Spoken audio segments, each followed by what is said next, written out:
Terpujilah nama Tuhan. Hari ini, esok, kekal selama-lamanya. Kita membuka firman Tuhan Ulangan 30 ayat 19 sampai 20. Demikian bunyi firman Tuhan. Aku memanggil langit dan bumi menjadi saksi terhadap kamu pada hari ini. Kepadamu kuperhadapkan kehidupan dan kematian, berkat dan kutuk. Pilihlah kehidupan supaya engkau hidup, baik engkau maupun keturunanmu, dengan mengasihi Tuhan Allahmu, mendengarkan suaranya dan berpaut padanya. Sebab hal itu berarti hidupmu dan lanjut umurmu untuk tinggal di tanah yang dijanjikan Tuhan dengan sumpah kepada nenek moyangmu, yakni kepada Abraham, Ishak dan Yakub, untuk memberikannya kepada mereka. Sejauh itu pembacaan firman Tuhan. Yang berbahagia tentu berulang-ulang saya sampaikan adalah setiap kita yang mendengar firman Tuhan dan yang terus setia memelihara dalam hidup kita hari lepas hari. Saudara-saudara yang dikasihi oleh Tuhan dimanapun berada, ayat yang kita baca ini memberikan sebuah penegasan kepada kita bahwa dalam hidup ini kita diperhadapkan dengan pilihan. Kalau kita jujur dan terbuka merenungkan, menghayati kehidupan kita, sebenarnya setiap hari kita selalu diperhadapkan dengan pilihan. Dan saya mau kasih tahu, pilihan yang kita putuskan atau pilihan yang kita ambil pada saat ini sangat berpengaruh, sangat menentukan akan jadi apa kita di kemudian hari. Kebenaran firman Tuhan ini disampaikan oleh Tuhan melalui hambanya Musa kepada bangsa Israel, umat pilihan Tuhan, umat kesayangan Tuhan, di mana mereka saat itu sedang berada pada masa akhir pengembaraan mereka di padang gurun. Sebelum mereka masuk ke tanah Kanaan, tentunya tanah perjanjian, tanah yang berlimpah-limpah susu dan madunya, tanah dengan penuh keberkatan oleh karena Tuhan yang berjanji kepada mereka. Maka Tuhan mengingatkan bangsa ini melalui Musa supaya mereka bijaksana, supaya mereka cakap, mereka tepat di dalam menentukan pilihan-pilihan kehidupan. Saudaraku yang dikasihi Tuhan, saya mau sampaikan kepada kita saat ini, salah satu bukti kedewasaan rohani seseorang ketika seseorang itu bijaksana, benar, baik dan bertanggung jawab dalam menentukan, menjatuhkan pilihan dalam hidup. Saudara dikasihi Tuhan, di dalam ayat ini jelas dikatakan, aku memanggil langit dan bumi menjadi saksi. Ayat ini menegaskan kepada kita, emang langit dan bumi bisa berbicara, bisa mendengar? Tidak. Tapi paling tidak pengertiannya langit dan bumi menjadi saksi. Ketika Tuhan berfirman, selama langit dan bumi ini masih tegak, masih ada, maka apa yang diperhadapkan oleh Tuhan ketika kita memilihnya, kita akan menanggung berkat atau sekaligus konsekuensi dari pilihan-pilihan yang kita ambil, pilihan-pilihan yang kita putuskan. Saudaraku yang dikasihi Tuhan, kepadamu kuperhadapkan kehidupan dan kematian, berkat dan kutuk. Di sini ada dua yang selaras, kehidupan dengan berkat, kematian dengan kutuk.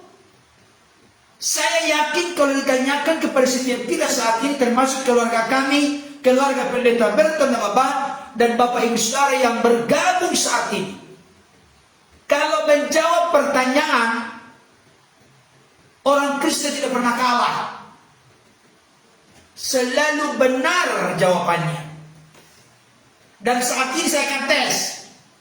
Bapak Ibu Saudara diperhadapkan dengan pilihan. Pilihannya adalah kehidupan dan berkat. Yang kedua, kematian dan kutuk. Kita pilih yang mana? Kehidupan dan berkat. Jawabannya langsung benar, 100. Tetapi dalam realita praktek kehidupan kita sehari-hari, benarkah kita memilih kehidupan? Benarkah kita memilih berkat? Tuhan menghadapkan kita, memperhadapkan kita dengan kehidupan dan berkat, kematian dan kutuk. Tuhan perhadapkan. Jadi ketika Tuhan memperhadapkan, artinya apa? Tuhan tidak memperlakukan kita seperti robot. Robot ke kiri, gak boleh ke kanan lagi. Robot lurus, gak boleh lagi bengkok. Jadi Tuhan tidak memperlakukan kita seperti robot. Tuhan menghargai kita sebagai ciptaannya yang dicipta menurut gambar dan rupa Allah. Kita diberikan akal dan pikiran. Kita adalah makhluk ciptaan Tuhan yang paling mulia dari seluruh ciptaan Tuhan yang lain. Saya kasih tahu Bapak Ibu Saudara, ini kebanggaan dan syukur bagi kita. Tidak ada manusia lain, tidak ada makhluk lain yang diciptakan oleh Tuhan seperti manusia yang dicipta menurut gambar dan rupa Tuhan. Kita diberikan rasio, akal budi, pengertian. Demikian juga dengan apa yang diperhadapkan oleh Tuhan kepada Adam dan Hawa, terutama kepada Adam sebagai pemimpin, koordinator. Ketika Tuhan menempatkan dia di Taman Eden, maka Tuhan memberikan perintah. Semua pohon dalam taman ini boleh kamu makan buahnya dengan bebas, kecuali buah pohon pengetahuan yang baik dan jahat yang ada di tengah-tengah taman itu. Jangan engkau makan buah itu. Pada hari engkau memakannya, maka pastilah engkau mati. Itu juga diperhadapkan dengan pilihan. Tapi Tuhan kita bukan Tuhan yang jahat, Bapak Ibu Saudara. Kenapa saya katakan bukan Tuhan yang jahat, tetapi Tuhan yang penuh dengan cinta, penuh dengan sayang, penuh dengan kasih, penuh dengan anugerah, penuh dengan kebaikan. Tuhan berkata semua pohon dalam taman ini boleh kamu makan buahnya dengan bebas. Semua pohon dalam taman boleh dimakan buahnya dengan bebas, kecuali hanya satu. Semua bebas, semua boleh, tidak boleh hanya satu. Ini menunjukkan kebaikan Tuhan yang begitu besar. Kenapa ada satu tidak boleh? Saya kasih tahu Bapak Ibu Saudara, kalau kita hidup ini tidak ada no, bagaimana kita menakar, mengukur kita taat, mengabdi kepada Tuhan atau tidak? Semuanya tidak boleh, semuanya boleh, tidak ada tidak boleh. Bagaimana menunjukkan ketaatan? Enggak ada. Kasih, pengabdian, kesetiaan kita kepada Tuhan akan terlihat dengan sangat jelas, konkret ketika ada no, tidak boleh. Kalau semuanya yes, bagaimana kita menunjukkan pengabdian? Berarti kita seperti robot. Justru dengan Tuhan berkata semua pohon boleh dimakan buahnya dengan bebas, kecuali hanya satu. Ketika kita taat, ketika Adam dan Hawa taat mengambil keputusan mengambil tekad komitmen untuk tidak memakan buah pohon pengetahuan yang baik dan jahat, maka hal itu akan membuktikan mereka setia, sungguh-sungguh mengabdi kepada Tuhan.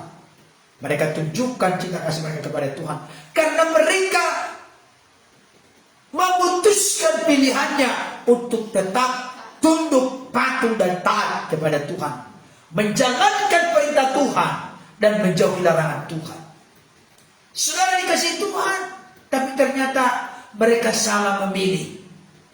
Dengarkan baik Bapak Ibu Saudara, ini teguran dan peringatan yang serius serta memberikan konfirmasi penegasan yang sungguh-sungguh kepada kita. Apa yang terjadi dengan Adam dan Hawa ketika mereka salah menjatuhkan pilihan? Halo Bapak Ibu Saudara, apa yang terjadi? Mereka diusir dari Taman Eden. Akhirnya tinggal di Taman Eden. Taman Eden dengan Taman Edan beda. Sekalipun hurufnya hanya beda satu. Eden, Edan. Saudara dikasih Tuhan, mereka gagal ketika diperhadapkan dengan pilihan antara semua pohon dalam taman boleh dimakan buah yang bebas dibandingkan dengan satu buah pohon pengetahuan baik dan jahat. Mereka gagal ketika diperhadapkan dengan pilihan itu. Bagaimana dengan kita? Coba Bapak Ibu Saudara, saya ingatkan kembali. Apakah kita sebagai anak-anak seperti putra saya ini? Apakah seperti remaja, Keisha sama Palen? Apakah kami seperti suami istri, saya dengan istri saya? Apakah seperti Bapak Ibu Saudara, suami dengan istri, anak-anak, semua kita diperhadapkan dengan pilihan. Bukan hanya setiap hari, bahkan kadang-kadang dalam jam tertentu pun diperhadapkan dengan berbagai pilihan. Apakah kita mau memikirkan yang jahat atau memikirkan yang kudus? Apakah kita berkata-kata kotor atau kata-kata yang membangun? Semuanya kita selalu diperhadapkan dengan pilihan hidup. Tapi saya mau kasih tahu, ini perlu kita soroti dan perhatikan bersama. Sejauh mana kita menentukan pilihan-pilihan kita, dan ke dalam arah apa kita menjatuhkan pilihan-pilihan kita, akan menentukan kualitas diri kita, punya hubungan relasi yang baik dengan Tuhan, atau punya hubungan yang renggang, menjauh dari Tuhan. Sejauh mana kita menjatuhkan pilihan-pilihan dalam hidup akan menentukan apakah kita menjadi orang yang sungguh-sungguh bertumbuh dewasa dalam Tuhan, atau kita masih tetap kekanak-kanakan rohani. Oke, sebelum saya lanjutkan, barangkali ada yang mau di-share oleh Mami, Kakak Kisah, Palen sama Samuel, silakan. Ya, pokoknya di sini kan dibikin dua pilihan antara berkat dan kutuk. Nah, nggak ada tengah-tengah gitu loh. Bisa dong berkat sendiri, bisa kutuk. Jadi harus ada pilihan. Pilihan itu berkat itu kan berarti kehidupan, kutuk itu berarti kan kematian. Artinya kita sebagai orang percaya, ya benar-benar, salah-salah, dosa-dosa, jangan kompromi. Amin. Terhadap kecil kok dosanya, sedikit kok gitu kan. Atau mungkin gini, atau mungkin kadang-kadang kepilih kehidupan lah, kadang-kadang kematian, kadang-kadang berkat, kadang-kadang kutuk gitu ya. Sedikit doang nggak apa-apa, tapi juga pengampunan dosa. Hari Minggu pengampunan dosa di gereja, udah gitu kan. Padahal sebenarnya upah dosa adalah mau dosa kecil, mau dosa besar, tetap dosa adalah upah yang mau, tapi kematian dalam roh kan begitu. Nah, jadi artinya di situ dikatakan kita diingatkan terus itu, dan kita mau melakukan itu apa yang berkenan di hadapan Tuhan itu. Amin. Kehidupan. Amin. Jangan dikutuk. Kutuk berarti kita melakukan dosa. Seperti itu sih. Palen, ada nggak? Lanjutannya 21, kita mengasihi Tuhan dengan segenap hati kita. Tapi ayat 20 ya, dengan mengasihi Tuhan, dengan mendengar suaranya, mendengar berarti kita membaca firman Tuhan, berpaut hati kita, dekat kita dengan Tuhan, seperti pohon dekat dengan ranting aliran air. Iya, dengan aliran air gitu. Nah, sekarang ini kan ya gak usah munafik lah. Kadang-kadang saya pribadi kadang lebih banyak waktu kita nonton YouTube, main Facebookan, segala macam, ketimbang kita bersekutu dekat dengan Tuhan, ya enggak? Nah, Iya. Katakanlah, Sejujurnya. katakan sejujurnya. Kalau orang Batak bilang, katakan sejujurnya. Dai dong. Saudara dikasih Tuhan, saya mendapatkan satu mutiara kebenaran yang sangat penting dari apa yang disampaikan oleh istri saya. Ya, apa itu? Di sini dikatakan secara tegas ya. Jadi kalau Tuhan berfirman itu tidak ada yang abu-abu, tidak ada yang remang-remang, karena Tuhan itu adalah terang. Terang menyingkirkan kegelapan. Jadi ketika Tuhan berfirman kepada bangsa Israel melalui Musa hambanya saat itu, dan tentunya kepada saudara dan saya, kepada kita semua saat ini, jelas pilihlah, jelas dikatakan di sini, kepadamu kuperhadapkan kehidupan dan kematian. Tidak ada dikatakan di sini kepingsanan, berkat dan kutuk, tidak ada tengah-tengah, setengah berkat setengah kutuk, tidak. Jadi jelas ada demarkasi, garis pemisah, garis pembatas yang jelas. Dan risiko dari pilihan itu ada. Ketika kita memilih kematian dan kutuk, maka kerugian yang akan kita terima. Tapi ketika kita memilih kehidupan dan berkat, maka hal yang positif, hal yang baik, hal yang indah, hal yang besar yang Tuhan akan sediakan bagi kita. Jadi tidak ada istilah remang-remang, tidak ada istilah kompromi, tidak ada istilah abu-abu, tapi jelas, clear, terang benderang. Saya pikir ayat ini bisa juga dikorelasikan dengan apa yang dikatakan oleh Tuhan Yesus dalam khotbah di bukit. Jikalau ya, katakan ya. Jikalau tidak, katakan tidak. Lebih dari itu berasal dari si jahat. Jadi ya apa? Kehidupan dan berkat. Tidak adalah apa? Ya kematian dan kutuk. Jadi jelas. Kalau kita sekarang ini bagaimana? Pak Pendeta, kadang-kadang aku memilih berkat, kadang-kadang kutuk. Gak mungkin Bapak Ibu Saudara. Sebenarnya kalau kita jujur, kita tidak pernah memilih kutuk dan kematian. Tidak pernah memilih. Tolong jangan diartikan di sini konteks kematian mati secara tubuh ya. Bukan. Hal-hal yang membuat kita terhalang dalam berkat-berkat Tuhan. Saudara dikasih Tuhan, semua kita tidak mau itu. Tidak mau kutuk. Tetapi pertanyaannya sekarang, benarkah sungguh-sungguh kita tidak mau kutuk? Tidak mau kematian itu? Benarkah sungguh-sungguh serius? Kalau jawaban kita masih tetap benar, benar dalam pengertian aku tidak setuju dengan kutuk dan kematian, tapi dalam praktek kehidupan kita, dalam sikap, watak, karakter, dalam kelakuan kita, perkataan kita, perbuatan kita, apakah kita benar-benar sungguh-sungguh mencerminkan kita rindu kehidupan dan berkat? Kita yang bisa menilai diri kita, tapi Tuhan lebih tahu diri kita, karena Tuhan penjunan kita dan kita adalah ciptaannya. Tuhan lebih tahu segenap hidup kita, bahkan yang tersembunyi sekalipun dalam hati kita, belum kita ucapkan pun Tuhan telah tahu, karena Tuhan yang menciptakan kita. Amen. Oleh karena itu Bapak Ibu Saudara, Tuhan tidak hanya memperhadapkan pilihan. Perhatikan baik ya.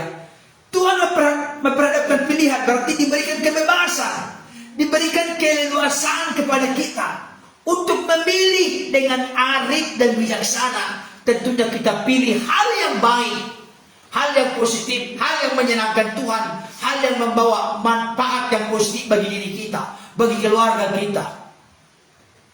Tuhan tidak hanya memperhadapkan pilihan, tapi Tuhan menolong kita, mengajari kita untuk menentukan pilihan kepada pilihan yang benar.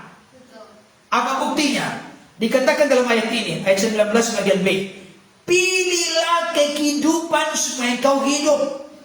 baik engkau maupun keturunanmu. Perhatikan, firman ini datang kepada generasi tertentu bangsa Israel. Hai generasi yang berhadapan dengan Musa saat itu, pilihlah kehidupan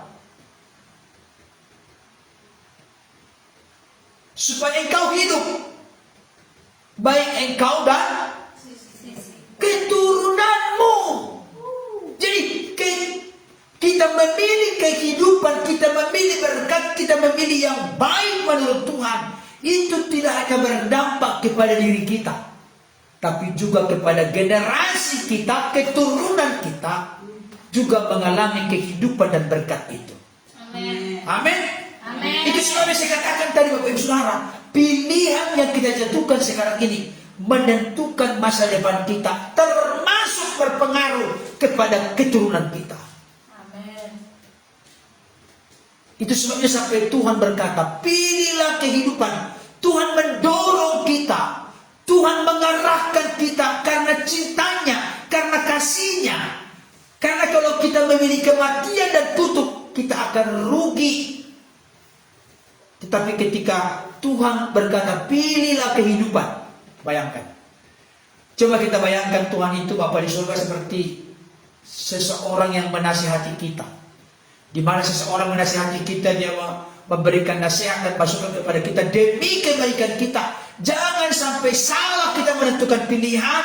Jangan sampai kita mengeraskan hati, salah menentukan pilihan. Tapi kita dituntun, dipimpin dengan kasihnya untuk menjatuhkan pilihan kepada sesuatu yang baik dan benar. Amin. Sekarang pertanyaannya, ketika Tuhan berfirman, pilihlah kehidupan, hal itu baik bagimu dan keturunanmu. Sekarang bagaimana caranya? Atau apa buktinya kita benar-benar menjatuhkan pilihan kepada kehidupan dan berkat? Apa buktinya? Ini yang perlu untuk kita mengerti. Kita lihat ayat yang ke-20. Pilihlah kehidupan supaya engkau hidup, baik engkau maupun keturunanmu, dengan mengasihi Tuhan Allah. Jadi cara kita memilih kehidupan, cara kita memilih berkat adalah dengan mengasihi Tuhan Allah. Dari lagu pujian kita apa? Aku mengasihi engkau Yesus dengan segenap hatiku, dengan segenap jiwaku. Bagaimana caranya kita mengasihi Tuhan? Ku renungkan firman-Mu siang dan malam. Oke. Kalau sekarang saya tanya kepada kita, ku renungkan firman-Mu siang dan malam, benar nggak? Bohong. Kita ini bohong, kita ini. Makanya kita perlu mohon ampun kepada Tuhan. Karena lagu kita berkata, ku renungkan firman-Mu siang dan malam. Padahal belum membaca firman. Tapi puji Tuhan, paling tidak sudah ada 1 malam. Karena kita baca dari firman. Paling tidak menenangkan diri sendiri. Saudara yang dikasihi Tuhan, caranya kita memilih kehidupan bukan hanya omongan, keputusan. Oh ya Pak Pendeta, aku memilih kehidupan, aku memilih berkat. Stop.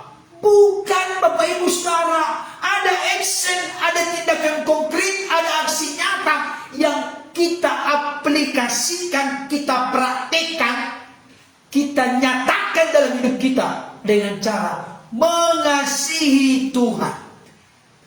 Bagaimana cara kita mengasihi Tuhan? Baca dulu Yohanes 14 ayat 15. Cara kita mengasihi Tuhan, Yohanes 14 ayat 15.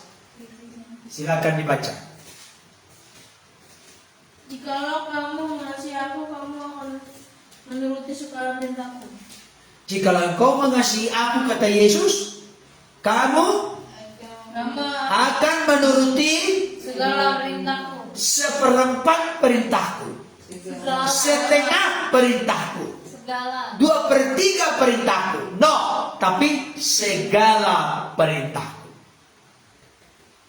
Itu sebabnya Bapak Ibu Saudara, ketika memulai khotbah selalu saya berkata, yang berbahagia adalah setiap kita yang mendengarkan firman Tuhan dan yang setia memelihara atau melakukan dalam hidup kita hari lepas hari.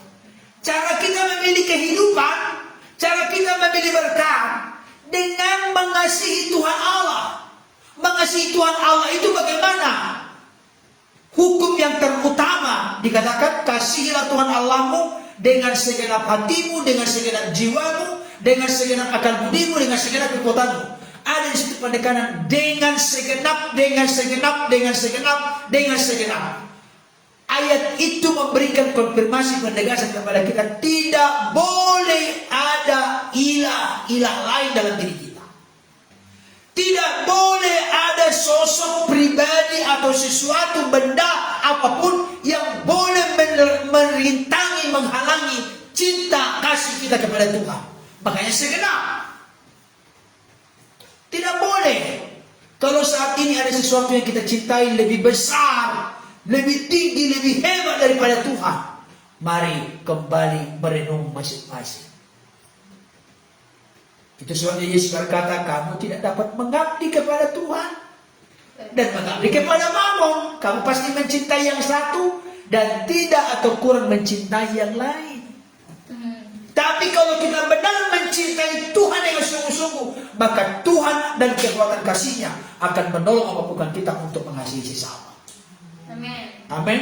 Amin. Dikatakan di sini, bagaimana cara kita memilih kehidupan? Dengan mendengarkan suaranya. Ya tentu suaranya adalah kebenaran firman Tuhan. Amin. Pertanyaan saya sekarang, yang dominan kita dengar suara siapa ini? Halo? Goyang hati gitu. Suara siapa? Orang hati. Saya kasih tahu saudaraku, sekarang ini ada banyak berita berseliweran di sana sini. Dan yang saya perhatikan, kebanyakan berita ini, kalau kita ikuti berita yang up to date, yang terbaru, Bapak Ibu Saudara, breaking news, berita-berita yang meneguhkan, menguatkan, mengokohkan, atau membuat kita makin ragu. Mana yang benar? Makin ragu. Kadang-kala membuat kita jadi cemas.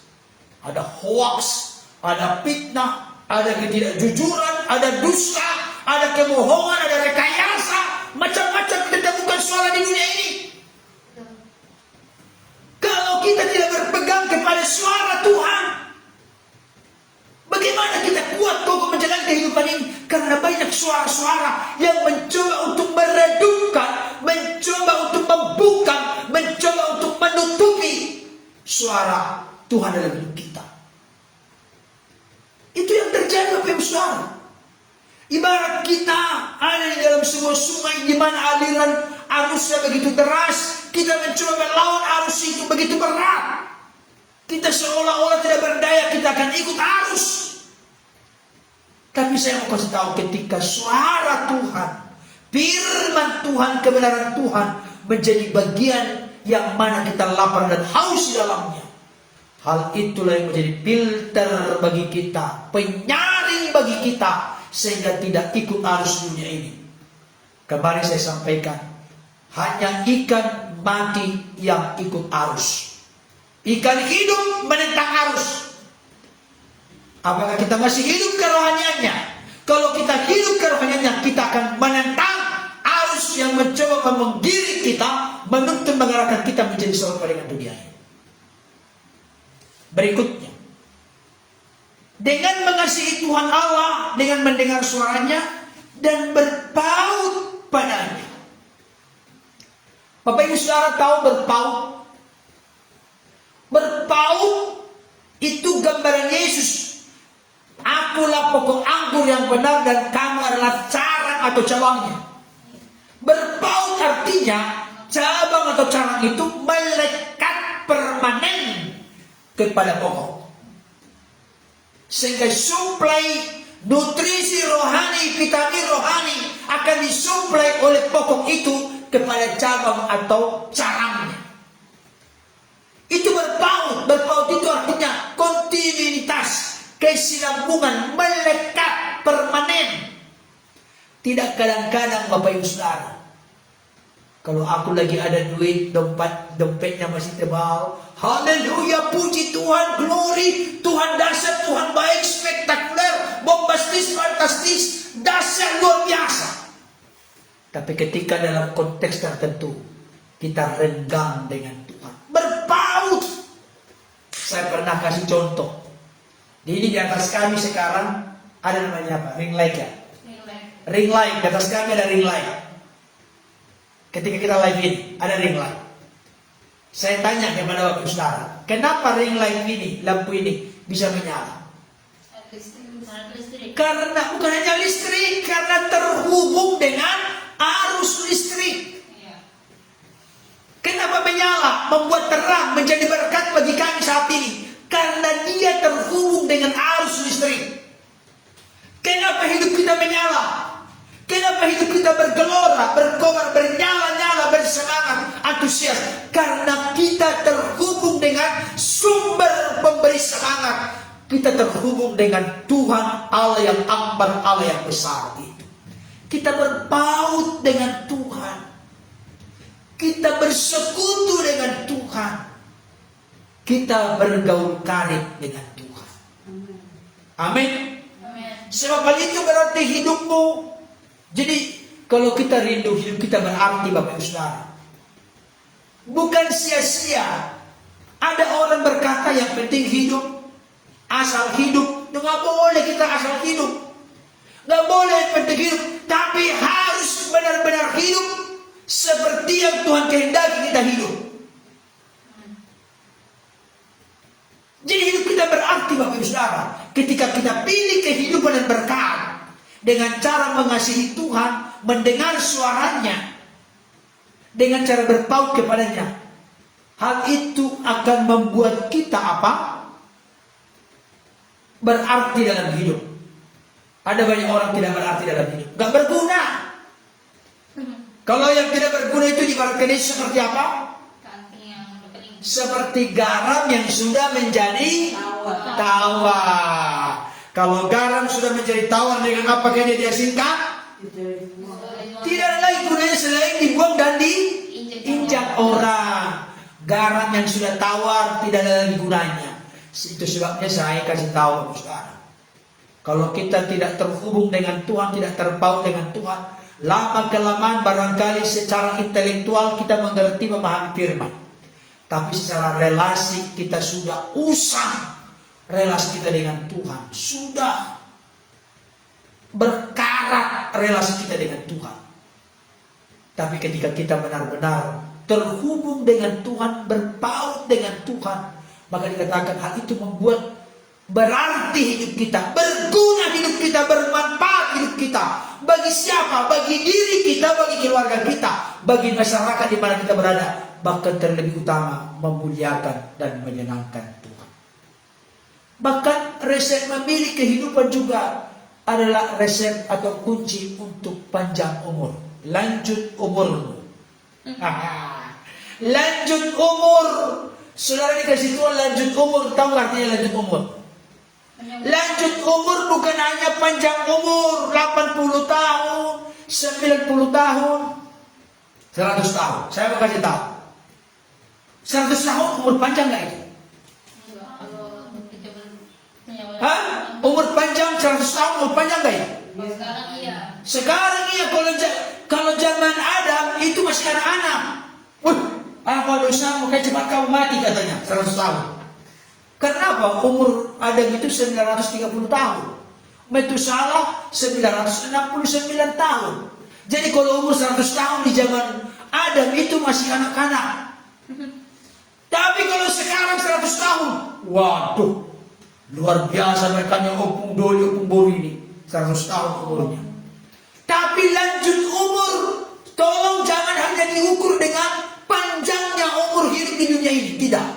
Tapi seberapa besar manfaat, arti, makna hidup kita bagi keluarga kita, bagi kerajaan Allah, bagi gereja Tuhan, bagi kemuliaan nama Tuhan. Itu yang terpenting. Mari Bapak Ibu Saudara, kita setiap hari diperhadapkan dengan pilihan. Mari kita mengikuti saran Tuhan. Pilihlah kehidupan. Mari kita pilih kehidupan. Karena pilihan kita kali ini berpengaruh kepada masa depan kita, termasuk kepada keturunan kita. Mari kita pilih yang baik, yang benar, yang bertanggung jawab, berkat kehidupan, bukan yang lain. Jangan kita mengeraskan hati untuk menjatuhkan keputusan kita kepada sesuatu yang tidak bernilai benar di mata Tuhan. Apa bukti kita benar memilih kehidupan dan berkat? Apa tadi yang pertama? Mengasihi Tuhan. Yang kedua, mendengarkan suaranya. Yang ketiga, tetap berpaut, melekat kepadanya, bergaul karib kepadanya. Sebenarnya ketiga hal ini saling terpaut, saling terkait satu dengan yang lain. Tapi bisa kita bedakan, sekalipun tidak bisa dipisahkan. Kalau itu yang kita lakukan, hidup kita berarti, berguna, bermanfaat, menjadi berkat bagi sesama, dan menjadi kemuliaan bagi nama Tuhan. Amin.